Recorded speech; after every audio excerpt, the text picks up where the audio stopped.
I never thought my own family would betray me until I found my clothes stuffed in garbage bags by the front door. 3 days after we buried my only child, my daughter-in-law looked me straight in the eyes and told me I needed to leave. The home where I'd kissed my son's forehead for the last time was suddenly no longer mine to grieve in. If you're watching this right now, please hit that subscribe button. Trust me, you'll want to hear how this story ends. The trash bags were neatly lined up, like soldiers ready for battle. My photo albums, my medicines, even the quilt I'd made when Calvin was born, all packed away like they meant nothing. I stood there, unable to breathe, as Raina leaned against the doorframe with her arms crossed. "The funeral's over," she said, her voice cold as winter. "Time for you to move on. This is my house now." My legs nearly gave out. Just 72 hours earlier, we'd stood side by side at the cemetery. I thought we were united in our grief. I thought wrong. But where am I supposed to go? I whispered, my voice breaking. She shrugged, glancing at her watch. "That's not really my problem, is it? I've given you 3 days. That's generous enough." I reached for the wall to steady myself. The cruel irony of it all made my chest ache. If she only knew the truth about this house, the truth my son and I had kept quiet all these years. The truth that would come out at the will reading in just 2 weeks. As I gathered my bags with trembling hands, I had no idea that this moment of utter humiliation would soon turn into something none of us saw coming. Sometimes life delivers justice in ways you'd never expect, and my Calvin had planned ahead in ways neither Raina nor I could have imagined. You never know true strength until you've raised a child on your own. For 27 years, it was just me and Calvin. His father walked out when our boy was 3, leaving nothing but empty promises and a half-empty closet. I was 24, scared to death, with a nursing assistant's salary that barely covered rent. We lived in a 1-bedroom apartment back then. Calvin slept in the bedroom, I took the pull-out couch. Every night, I'd kiss his forehead and whisper, "We're gonna be just fine." Some nights, I almost believed it myself. I worked doubles at Riverdale Memorial and picked up private care on weekends. My feet would swell so bad I'd soak them in ice water while helping Calvin with his homework. But that boy, he made every sacrifice worthwhile.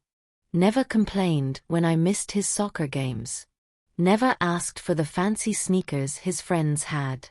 Calvin grew into everything a mother prays for. He was smart with his hands, could fix anything. By 16, neighbors were calling him for electrical work. After high school, he went to trade school instead of college. "Mama," he said, "electricians make good money, and I won't have any student loans." Always thinking ahead, my Calvin. By 30, he had his own business, Price Electric. Commercial contracts, 10 employees, and more work than he could handle. I finally quit my second job. He bought me a little silver Corolla, paid off in full. "No more bus rides for you, Mama." Then Raina walked into his life. They met at a client's office. She was the receptionist. Beautiful girl, always put together. Hair done, nails perfect, clothes that looked expensive. Calvin was smitten from day one. "She's special, Mama," he told me over Sunday dinner. "Different from anyone I've dated." Different was right. The first time she came over, she barely touched my sweet potato pie. "I'm watching my sugar," she said, eyeing my fuller figure. I let it slide. The second visit, she suggested Calvin upgrade his wardrobe. By the 3rd month, she was redecorating his apartment. 6 months later, they were engaged. The wedding was lavish. Everything I couldn't give Calvin growing up. I sat in the front row, dabbing tears, trying to ignore how Raina's family whispered about my simple blue dress. Marriage changed things between me and Calvin. Our Sunday dinners became monthly, then quarterly. Raina always had reasons. They were traveling, hosting her friends, too busy. The distance hurt, but I stayed quiet. A mother knows when to step back. Then came the house, a beautiful two-story colonial with a wraparound porch on Maple Street. Calvin gave me a tour, beaming like a child. "What do you think, Mama?" "It's beautiful, baby. You've done so well for yourself." He squeezed my shoulder. "Actually, I want you to move in with us. The downstairs guest suite has its own entrance. You could have privacy but be close." I hesitated. "What does Raina think?" "She agreed," he said quickly. Too quickly, maybe. What Calvin didn't tell me then, what I didn't discover until much later, was that my name was on certain papers.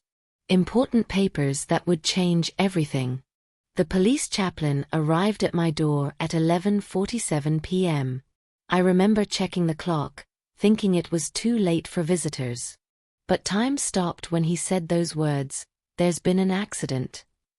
A semi-truck driver fell asleep at the wheel. Calvin's work van never stood a chance. They said he died instantly, no suffering. As if that was supposed to comfort me. The next days blurred together. Raina handled the funeral arrangements. Black cars. White flowers. A mahogany casket that cost more than my yearly salary. I moved through it all like a ghost, clutching a framed photo of Calvin at his high school graduation. "He looks so young here," someone said. "That's my favorite picture," I whispered. "That's the day he told me he'd take care of me forever." The church overflowed with people. Calvin's employees, clients, friends. Raina sat beside me during the service, her hand occasionally patting mine. But something felt off. Her tears seemed to appear and disappear at convenient moments. When people were watching, she'd crumple. When they turned away, she'd check her phone. After the funeral, people filled our house with casseroles and sympathy. Raina stayed upstairs most of the time. I overheard her on the phone, "It'll be settled soon." "Yes, I'm sure. The insurance policy is substantial." That night, I found her in Calvin's office, going through his files. When she saw me, she slammed the drawer shut. "Just organizing," she said. "You should get some rest, Lorraine." The next morning, she'd changed the password on Calvin's laptop.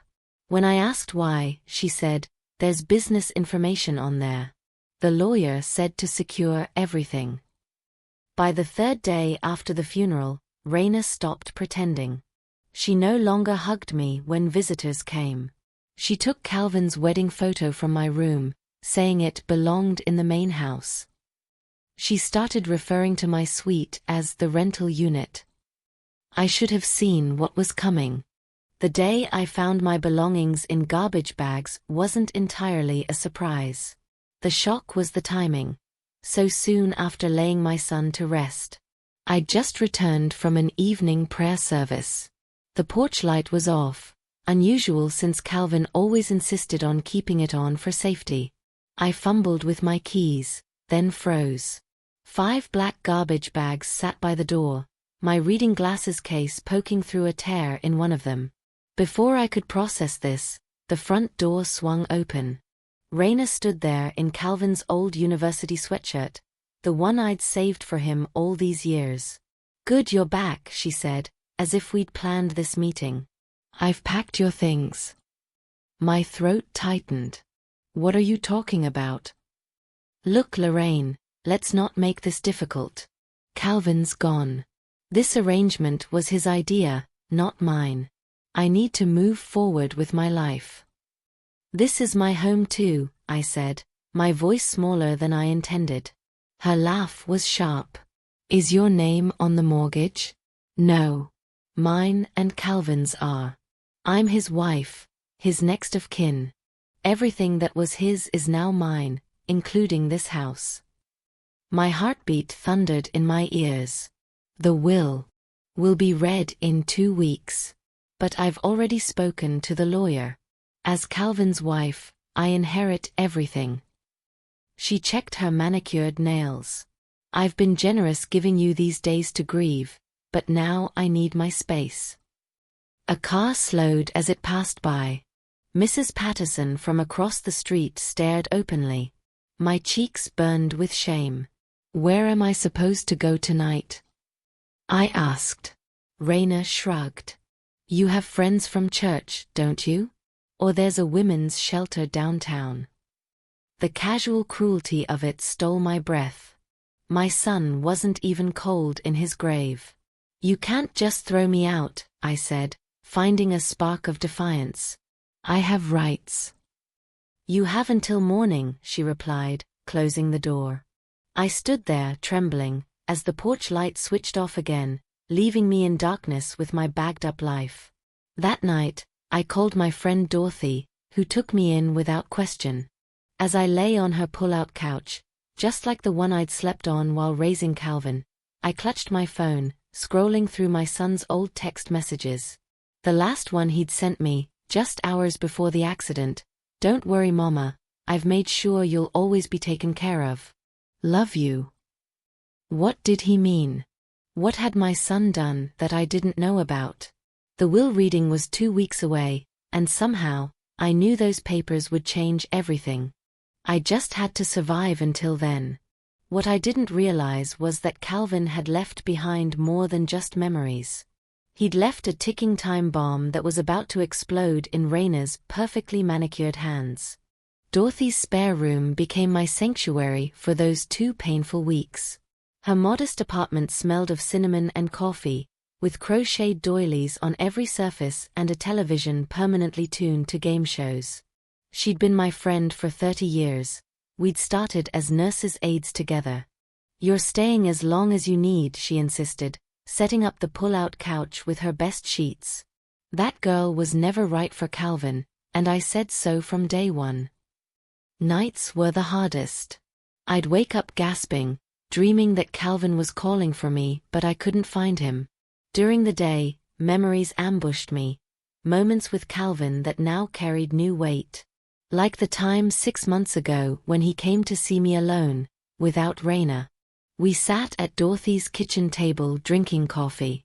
Mama, I need to talk to you about something important, he'd said, his voice unusually serious.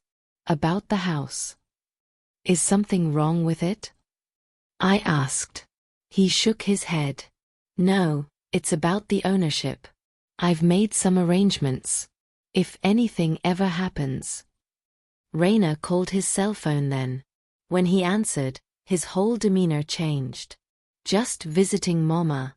No, we're not discussing anything important. Yes, I'll pick up dinner on my way home.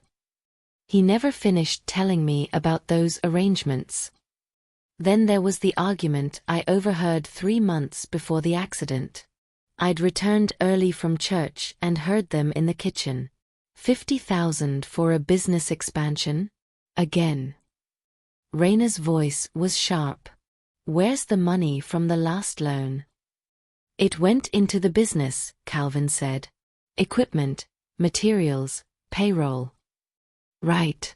Just like the money before that? I'm not stupid, Calvin. What are you suggesting? I'm suggesting that your precious mother knows where that money's really going. When I entered, they both fell silent. Calvin looked troubled. Raina painted on a smile that never reached her eyes. I told Dorothy about these moments as we sorted through the few belongings I'd grabbed before Raina changed the locks. Calvin was protecting something, Dorothy said, helping me fold a blouse. That boy adored you. He wouldn't leave you vulnerable. Dorothy's brother Gerald stopped by that Sunday. He'd worked as a paralegal for 30 years before retiring. The will reading is next Friday? He asked, sipping Dorothy's too strong coffee. And Raina's claiming everything's hers? I nodded. Has the house ever been refinanced since you moved in? Yes, I recalled. About 2 years ago. Calvin had me sign some papers. Gerald raised his eyebrows. What kind of papers? I didn't read them carefully. Calvin explained they were just formalities for the refinancing. Gerald exchanged looks with Dorothy.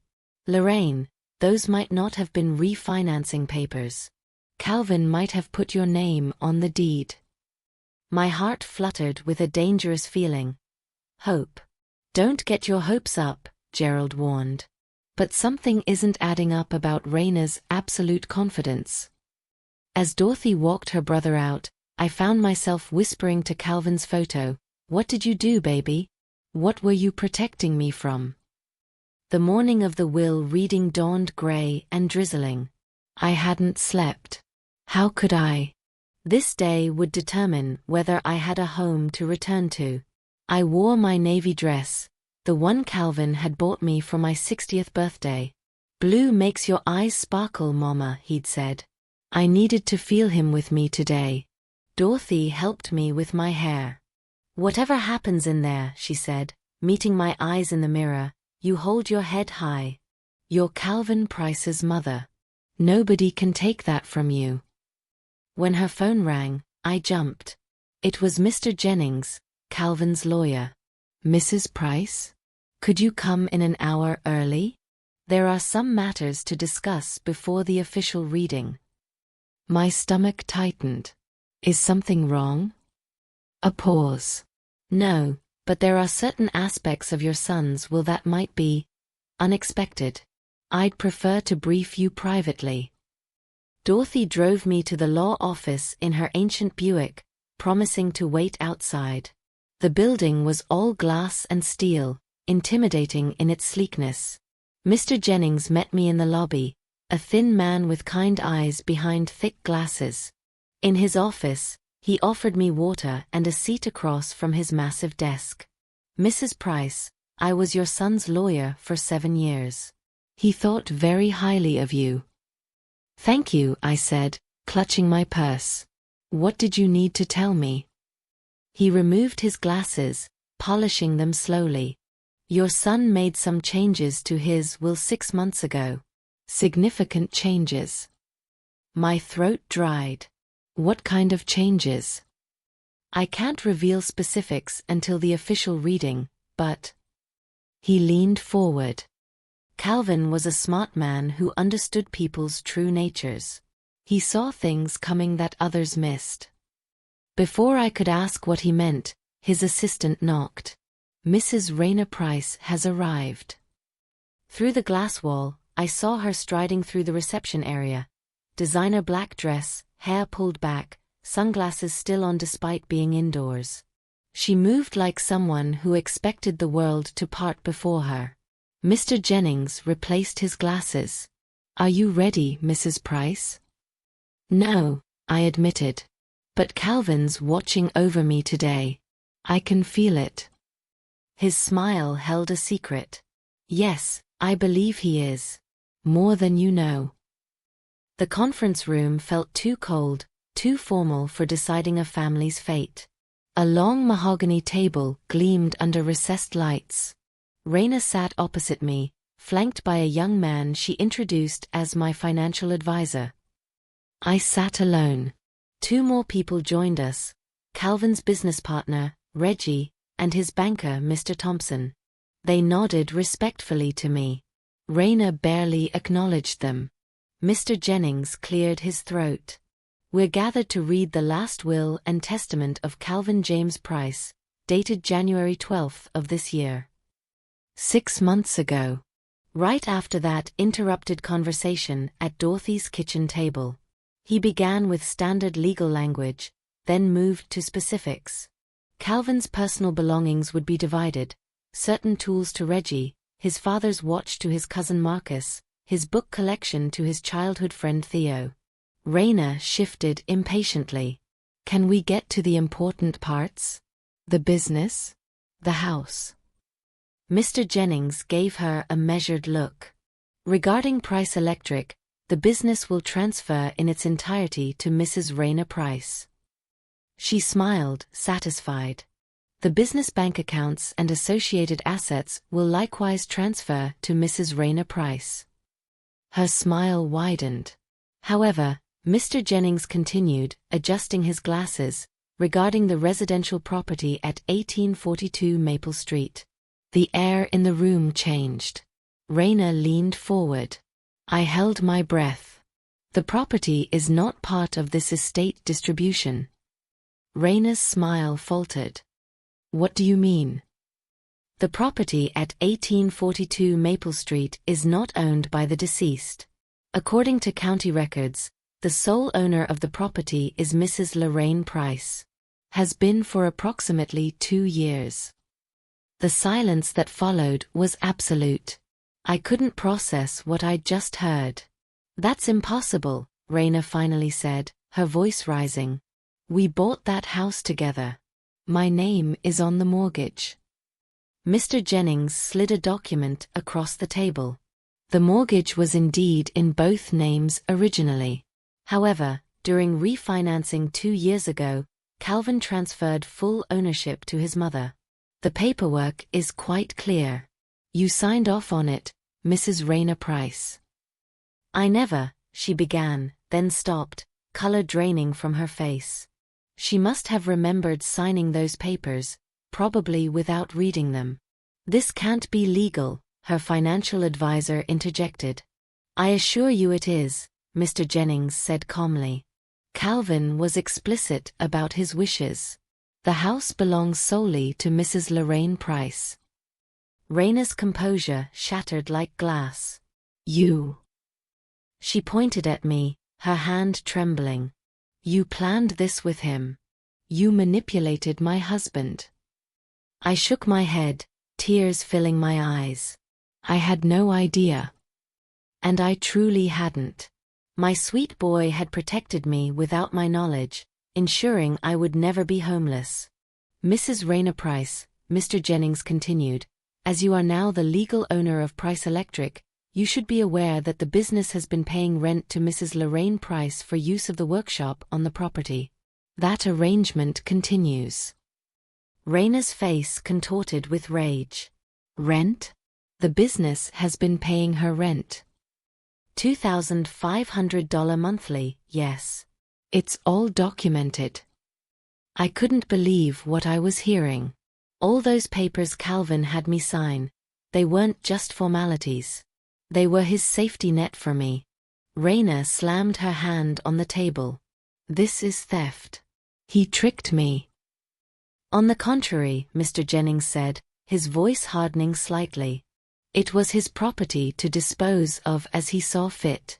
And he saw fit to ensure his mother's security. The will reading ended with Raina storming out, her financial advisor scrambling behind her. I sat frozen, overwhelmed by what had just happened. Mr. Jennings touched my shoulder gently. Are you all right, Mrs. Price? I nodded, though I wasn't sure if I was. Why didn't Calvin tell me? He wanted to protect you from potential conflict. He knew if Raina discovered his plans, it would create tension in the household. Outside the office, Raina waited by the elevators, her fury barely contained. When she saw me, she charged forward. You won't get away with this, she hissed. I'll fight you in court.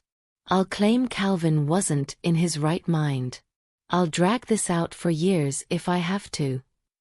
Mr. Jennings stepped between us. I wouldn't advise that, Mrs. Price. The documentation is ironclad. You'd be wasting your money on legal fees. Money, she laughed bitterly. You think that's all I care about? Isn't it? I found myself asking. You put my things in garbage bags 3 days after burying my son, your husband. What should I think you care about? Something flickered in her eyes. Guilt? Shame? It vanished quickly. The house is mine, she insisted. Calvin promised me. Perhaps, Mr. Jennings said, but legally, it's Mrs. Lorraine Price's. You have 30 days to vacate, according to tenancy laws. The irony wasn't lost on me. The same time frame she'd given me. Back at Dorothy's apartment, I sat in stunned silence as she bustled around making tea. I told you, she said, squeezing my hand. Calvin would never leave you vulnerable. But why go through all this secrecy? Why not just tell me? Maybe he was protecting you from something else, Dorothy suggested. Or someone else. That night, I couldn't sleep again, but for different reasons. Tomorrow, I would return to the house, my house, with the keys Mr. Jennings had given me. What would I find there? Dorothy drove me the next morning. The house looked different somehow, truly mine now. I hesitated at the front door, half expecting Raina to appear and block my way. But the house was silent. Want me to come in with you? Dorothy asked. No, I said. This is something I need to do alone. Room by room, I walked through the house that was now legally mine. Raina had been busy, drawers left open, closets emptied. She'd taken most of the furniture from the main rooms. Calvin's clothes were gone from the master bedroom closet. In his home office, the desk drawers had been cleared out. But something caught my eye, the corner of a manila envelope, stuck behind the filing cabinet. I pulled it free, my hands trembling. Inside were bank statements, letters from creditors, and a handwritten note from Calvin dated just weeks before his death. Mama, it began. If you're reading this, something's happened to me, and you've discovered the truth about the house. I'm sorry for keeping this from you, but I needed to protect you. Raina's been taking money from the business. A lot of money. I've tracked over $200,000 missing in the last year alone. When I confronted her, she threatened to leave, to ruin my reputation. I've been trying to figure out where the money's going. I think she has another bank account, maybe even another life I don't know about. I made sure the house is yours because I don't trust what would happen if anything happened to me. The business might not survive her management, but at least you'll have a home. I love you, Mama. I'm sorry I wasn't strong enough to fix this while I was alive. I sank to the floor, clutching the letter to my chest. My son had been living with this burden, this betrayal, and I never knew. He'd protected me at every turn, even from the truth. But there was more in the envelope, a flash drive labeled proof. What secrets did it hold? What had Calvin discovered that made him hide these documents behind a filing cabinet? As the reality of what my son had done sank in, I realized this wasn't just about a house. It was about uncovering a truth that Raina desperately wanted to keep buried. A truth that might explain why she'd been so quick to push me out after Calvin died. I needed a computer to see what was on that flash drive. Whatever Calvin had discovered, it was important enough for him to hide. And now, it was my responsibility to finish what he started. I borrowed Dorothy's laptop and plugged in the flash drive with trembling hands. The files opened to reveal a meticulous record of Calvin's investigation. Bank statements, screenshots of transfers, photos of Raina meeting with people I didn't recognize. My son, the electrician, had turned detective in his final months. The evidence painted a devastating picture. For over 2 years, Raina had been systematically draining the business. Small transfers at first, $2,000 here, $3,500 there, then larger sums as she grew bolder. The money flowed into an account under the name R. Summers, her maiden name. But the betrayal went deeper. Photos showed Raina with a man outside a hotel in Phoenix. Text messages Calvin had screenshotted revealed plans for a new life. Once everything's settled, we'll have enough to start over somewhere warm. He suspects nothing. My hands shook so badly I knocked over my tea. She'd been planning to leave him. The accident had simply accelerated her timeline, and given her everything without the messy divorce. I wandered through the house again, seeing it through new eyes. In the guest bathroom, behind the loose tile Calvin had mentioned fixing, I found a burner phone. In the attic, tucked inside an old Christmas decoration box, was a stack of cash, nearly $10,000. The master bedroom closet held the most heartbreaking discovery. Behind Raina's remaining designer dresses hung a garment bag. Inside was Calvin's wedding suit, the one item of his clothing she hadn't cleared out. When I touched it, something crinkled in the pocket. Another note from my son. If you're reading this, you've found everything else. I'm sorry, Mama. I wanted to protect you from knowing how badly I failed in choosing a partner. The house is yours now. Make it a home again. I love you. Always have, always will. I sank onto the bed, clutching his suit to my chest, breathing in the fading scent of his cologne. Oh, Calvin, I whispered. You didn't fail. She failed you.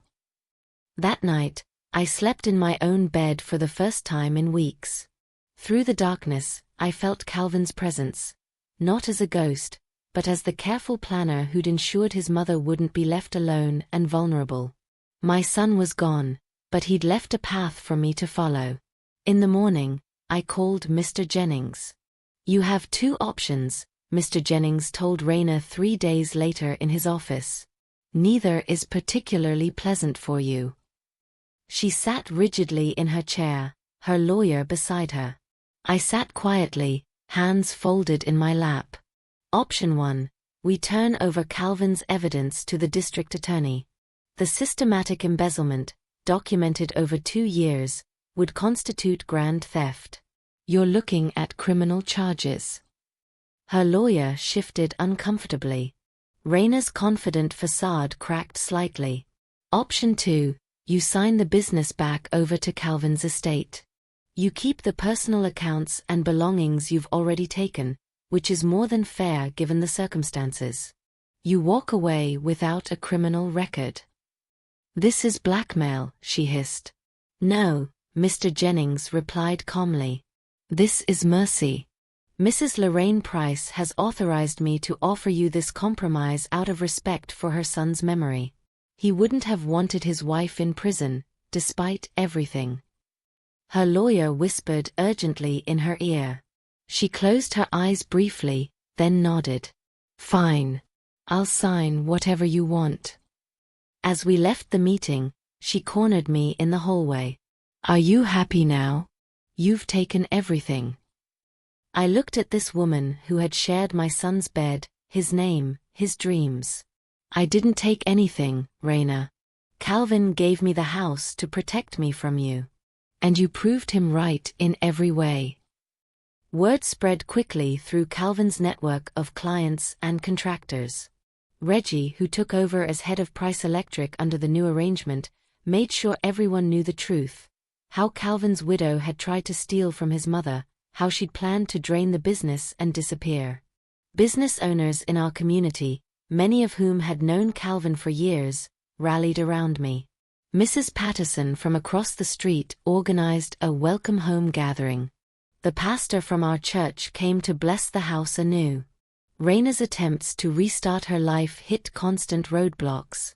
When she applied for positions at companies that had worked with Price Electric, doors mysteriously closed. Her financial advisor dropped her as a client, citing ethical concerns. The man from the hotel photos vanished, perhaps realizing the money he'd been promised wasn't coming. 3 months after the will reading, I saw her loading the last of her things into a used sedan, a far cry from the luxury SUV she'd driven during her marriage. Our eyes met across the street. For a moment, I thought she might say something, an apology perhaps, or a final jab. Instead, she simply got in her car and drove away. I later heard she'd moved to Arizona, working as a receptionist again. The life she'd schemed for had slipped through her fingers like sand. Justice had come full circle, not through my efforts, but through Calvin's foresight and her own greed. The day Price Electric landed a major contract with the city, their biggest ever, Reggie brought me a bouquet of sunflowers, Calvin's favorite. He'd be proud, Reggie said, looking around at the home I was slowly making mine again. The business is stronger than ever. Because he built it on solid ground, I replied. Unlike his marriage. People often ask if I hate Raina. The truth is, hate requires energy I'd rather spend elsewhere. I've learned that grief and betrayal can consume you if you let them, or they can teach you to cherish what remains. I've repainted the house in warmer colors. Planted a garden with herbs Calvin loved to cook with. Turned his workshop into a community space where neighborhood kids learn basic electrical skills through a program Reggie and I started in Calvin's name. Some days are still hard. I wake up reaching for the phone to call him, forgetting for that blessed half-second that he's gone. I talk to him sometimes, especially when I'm working in the garden.